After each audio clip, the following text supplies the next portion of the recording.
नमस्कार मित्रांनो, मी मंजू भोसले सावंत मंजूस मेजवानीमध्ये पुन्हा एकदा तुमचे अगदी मनापासून स्वागत करते। आज आपण बघणार आहोत आता जो ट्रेंडिंग चॉकलेट चालले ते म्हणजे दुबई फेमस कुनाफा चॉकलेटची रेसिपी। चला आता मी सुरुवात करूया आपल्या आजच्या रेसिपीला। दुबई फेमस कुनाफा चॉकलेटसाठी लागणारे साहित्य इथे आपण पिस्ता घेतलाय, 100 ग्रॅम पिस्ता आहे हा।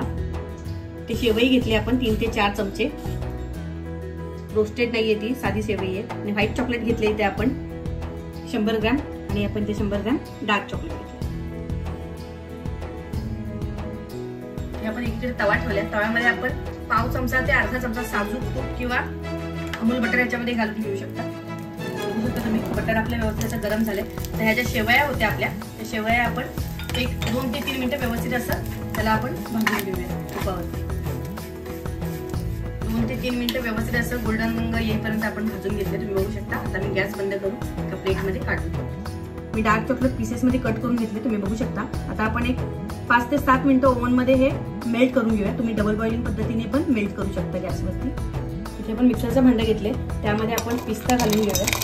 त्याच्यामध्ये जे व्हाईट चॉकलेट आहे ते बारीक कट करून आपण घालून वाटून करून ग्राइंड करून व्हाईट चॉकलेट कट करून घेतले, त्याची मिक्सरला लावून घेऊया। स्मूथ अशी कन्सिस्टन्सी येईपर्यंत तुम्ही बघू शकता। मस्त अशी स्मूथ कन्सिस्टन्सी आली त्याला। 100 ग्रॅम आपले पिस्ता होते आणि 100 ग्रॅम आपण चॉकलेट घेतलं होतं।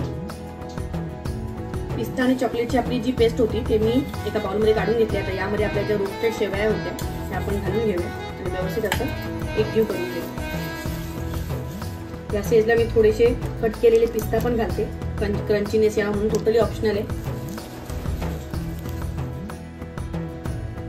डार्क चॉकलेट मेल्ट झाले की व्यवस्थित असं एकजीव करून घेते त्याला। इथे मी एक चॉकलेट मोल्ड घेतलाय, तुम्ही बघू शकता। त्यावरती मी आता जे मेल्टेड चॉकलेट होतं आपलं डार्क चॉकलेट ची लेअर घालून घेते। तुम्ही या ठिकाणी मिल्क चॉकलेटही वापरू शकता। मी डार्क वापरलं। इव्हनली असं स्प्रेड करून घेऊया आपण चॉकलेटला। चॉकलेट जे आपलं ते मी इव्हनली स्प्रेड करून घेतलंय। आता याला मी 5 ते 7 मिनिटं रेफ्रिजरेटर मध्ये ठेवते। 5 ते 7 मिनिटं आपण फ्रीजर मध्ये ठेवली होती, मस्त असं सेट झालं, तुम्ही बघू शकता चॉकलेट। आता यावरती आपण ही जी पिस्ता आणि जी वर्मिसेलीची जी पेस्ट होती, जे काही मिश्रण होतं ते आपण वरून घालून घेऊयात आणि व्यवस्थित असं पसरवून घेऊयात ही बन्नी सगळं। तुम्ही बघू शकता पिस्त्याचं आणि आपल्या जे शेवयाचं जे बॅटर आहे ते आपण इव्हनली स्प्रेड करून घेतलंय। आता यामध्ये आपण जे उरलेलं आपलं डार्क चॉकलेटचं जे बॅटर आहे ते घालून घेऊयात आणि इव्हनली स्प्रेड करून फ्रीजर मध्ये आपण याला परत एक 5 ते 7 मिनिटं सेट होण्यासाठी ठेवून देऊ। इव्हनली असं स्प्रेड करून घेतले आपण वरची लेअर चॉकलेटची पण। आता आपण 5 ते 7 मिनिटं परत फ्रीजर मध्ये ठेवून देऊया सेट होण्यासाठी। मस्त असं चॉकलेट आपलं सेट झालंय। आता आपण याला डिमोल्ड करून घेऊया। बघू शकता तुम्ही, हाच आणि मध्ये आपली लेअर पिस्त्याची। मस्त असं दुबई फेमस कुनाफा चॉकलेट आपलं रेडी आहे। मी आता तुम्हाला टेस्ट करून सांगते।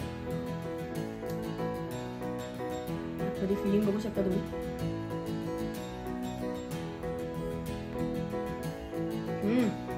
खूपच छान। आतमध्ये जो वर्मिसेलीचा पिस्त्याचा जो क्रंचीनेस आहे खूपच मस्त। सो नक्की ट्राय करून बघा आणि कसा झाला हे कमेंट मध्ये कळवायला विसरू नका। धन्यवाद।